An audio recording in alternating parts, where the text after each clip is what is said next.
इंसान जो है बस दो नस्ल के होते हैं, एक होते हैं हरामी और दूसरे बेवकूफ। और ये सारा खेल इन दोनों का ही है। अब कब कोई हरामी बेवकूफी को तड़ाता है और कब कोई बेवकूफ हरामजादगी के तालाब बन जाता है, पता ही नहीं चलता। ये बासापुर की कहानी थोड़ी टेढ़ी है। बाहर से देखो तो सीधे साधे लोगों की बस्ती है बासापुर, और अंदर आओ तो एक से बढ़कर हरामजादे उसमें छुपे बैठे।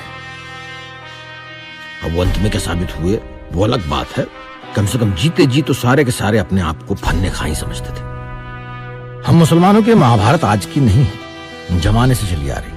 और बासापुर में तो ये लड़ाई शिया सुन्नी की भी नहीं थी, यहाँ तो सभी सुन्नी थे। ये लड़ाई थी कुरैशियों और बाकी के मुसलमानों की। और लड़ाई बाद में हुई, पहले एक तरफा होती थी। कुरैशी जो है वो कसाई होते थे और कसाईयों से सबकी फटती थी।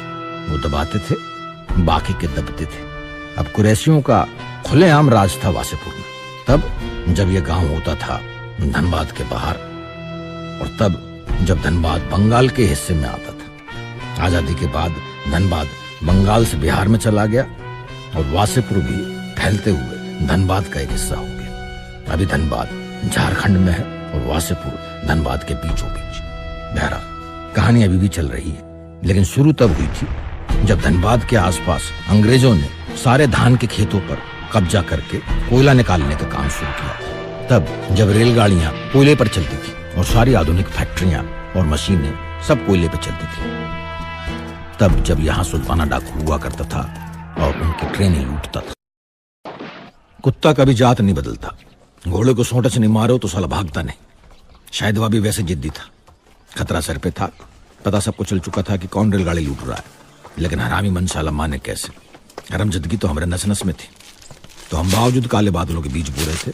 बरसात तो साली आनी ही थी। शाहिद खान जान बचाकर भागा जरूर था, लेकिन वो डरपोक नहीं था। वो जानता था कि कुरैशी उसे छोड़ेंगे नहीं। जिंदगी और मौत का इल्जाम हम खुदा पे नहीं डाल सकते। कभी चाहने से हम जिंदगी देते हैं और कभी भूल से, लेकिन मौत हमेशा हमारी खुद की चूक से होती। गलती उस पहलवान की नहीं थी जिसने मुझे खदान में घुसने नहीं दिया। गलती मेरी थी कि मैं उस पहलवान से हार गया, और मेरी कमजोरी की सजा मुझे ही भुगतना।